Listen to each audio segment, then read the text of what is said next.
నమస్తే. నేను మీ నాగచంద్రుడు సంకుల, సీనియర్ న్యాయవాది. Quash petition versus discharge petition.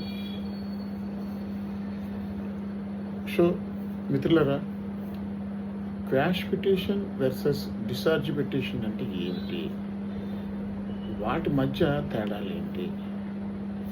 అసలు క్వాష్ పిటిషన్ అంటే మనం ఏ నేరంలో పాల్గొనకపోయినా, పోలీసులు ఏదైనా ఒక నేరంలో పాల్గొన్నట్లు ఎఫ్ఐఆర్ నమోదు చేసి మనల్ని ఎక్యూజ్డ్గా చేరిస్తే, ఆ నేరానికి మనకి సంబంధం లేదు అని ఆ ఎఫ్ఐఆర్లో నుండి నా పేరు తొలగించమని, ఆ ఛార్జ్షీట్ రద్దు చేయమని మనం హైకోర్టులో మనం వేసుకున్న ఒక పిటిషన్ని క్వాష్ పిటిషన్ అని పిలుస్తుంటాం.